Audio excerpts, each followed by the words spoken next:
In this video, I wanted to cover Live Nation. This is the leader far and away in ticket sales for concerts and live venues. They're recognized here in the United States with their flagship website, Ticketmaster.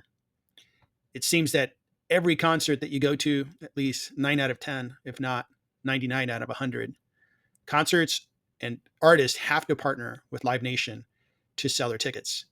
It is a dominant company within their micro industry. The US government has pointed that out and has accused Live Nation of being a monopoly. For me, I'm looking for companies that are dominant, that have competitive barriers to keep competitors out, that they have technology or they do their business in a way that their competitors cannot keep up. They win over customers and they really grow their businesses.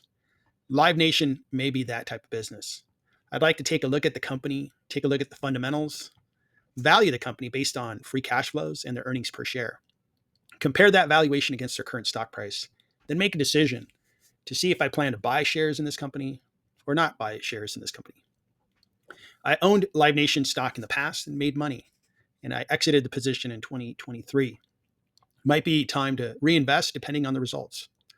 Overall, Live Nation has been caught up in the press a few times under a bad light, where if you recall, Taylor Swift would sell out the concerts very quickly. A lot of fans were left out, and they blamed Live Nation. And Live Nation pretty much took the brunt of that bad press. But in reality, just the demand for certain artists is just so high that fans, as well as professional ticket resellers, really buy up the tickets very quickly. Live Nation also has a resale business where they resell tickets. Should a fan not be able to go to a concert and they need to sell their tickets, they can do it on Live Nation's resale platform. Or, frankly, the professional ticket resellers can also use the Live Nation platform. Overall, I like the company, and I'm going to look at the fundamentals to see if it's being priced at an attractive price, at a discount, see if it's a good investment. Let's take a look at the fundamentals. Live Nation is only a $21 billion market cap company. I'm a little surprised by that number because their revenue is $23.8 billion, almost $24 billion. So the company is being priced less than their revenue. Somewhat of a surprise. The PE ratio for the current year is 83, which is really high. Forward PE is going to come down to 42 if you use next year's earnings per share and compare it to the stock price. Analysts really like Live Nation. It's a strong buy, and they think it's 28% discounted. It's a pretty strong discount. Over the last 5 years, a stockholder would not be happy with the results. Only gone up 33% collectively. But you could see that coming out of COVID, there was a time to buy and hold Live Nation. It really appreciated nicely for a couple of years. But along with everybody else in 22, it really sold off. But ever since then, it's just been going somewhat sideways. Not a big appreciating stock, especially in the last 2 years. Stocks have really appreciated. What's surprising is this company has just really good revenue. And you look at 23, 36% revenue, 22, 166% revenue. If you look at before COVID, because COVID did affect live venues tremendously, they were an $11.5 billion revenue company. 2 years removed from COVID, they're up to 16.6 in 2022 and 22.7 in full year of 2023. And you look at their trailing 12 months, they're almost a $24 billion company. So Live Nation is growing the revenue. Probably ticket prices are going up. So their portion of the sale goes up as well. All those things look really attractive to me. Meanwhile, they do make money, which is very good. The balance sheet, they have as much cash as they do debt. Strong balance sheet. No debt problems. They generate good cash flow. For the last 2 full years and the trailing 12 months, they have positive free cash flow. So that's very good.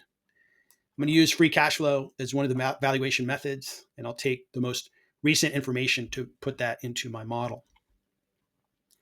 As mentioned, analysts like the stock. There's 12 analysts that are saying this is a strong buy. This is a good company. They're saying it's 28% discounted. The principal method they use is earnings per share.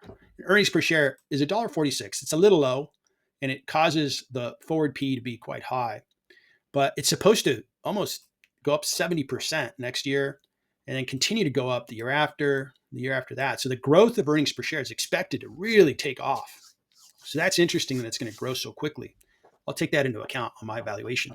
Live Nation announced their earnings for the second quarter of this year on July 30th. So I have a fresh set of financials to take a look at. The growth of revenue was 7%. And quarterly, they grew over $1 billion in that quarter. That's a great run rate. Their operating income went up 21%. Operating cash flow is up to $412 million in the quarter, and free cash flow, $456 million in the quarter. That is a very good run rate. I'm not going to use that as an annualized figure. I'm going to take the first 6 months of free cash flow, double it, and annualize it that way. But overall, their earnings show a strong business, and live venues seem to be just in excessive demand. If Taylor Swift has a concert, there just isn't enough tickets. Beyonce has a concert, not enough tickets. It seems that the public just has an appetite that cannot be solved with the number of acts that are out there. It's quite interesting. I don't see the demand slowing down for the company.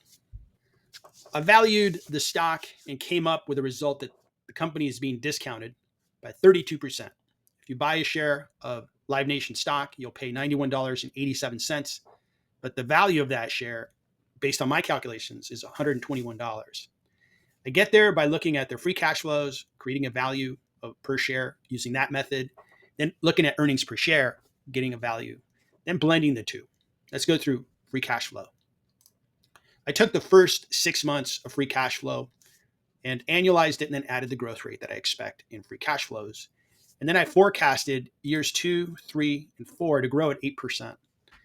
Terminal value will grow at 4%, giving us an intrinsic value, a net present value of those cash flows of $35.6 billion. The cash on the balance sheet is $6.4 billion. Total debt is $6.2 billion. So the equity value is $35.8 billion. The market cap currently from Live Nation is only $21 billion.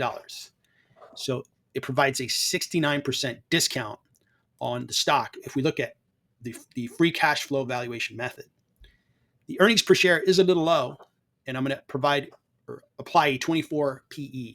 I don't like going too high on PE. This is a growing company. It's great, but I don't like using high PEs unless it's a high growth company, which I don't believe Live Nation is. I am going to apply a very high growth rate because the expectations are for high growth. Having said that, I only get a $52.56 valuation using the earnings per share, and the company current stock price is $91.87. So there's actually a premium on the stock if we look at the earnings per share method of 43%. Now, when I blend the two, I put more weight in the free cash flow method because great investors like Warren Buffett, Charlie Munger, they really focus on free cash flow. You look at the top 10 most valuable companies on the stock market, they all generate free cash flow and they grow that free cash flow. Earnings per share for those companies might go up and down, but free cash flow is king. That's what sets companies apart. And that's why I give free cash flow a greater weight in my valuation. So overall, it's a 32% discount on the number one company in ticketing and live venue management.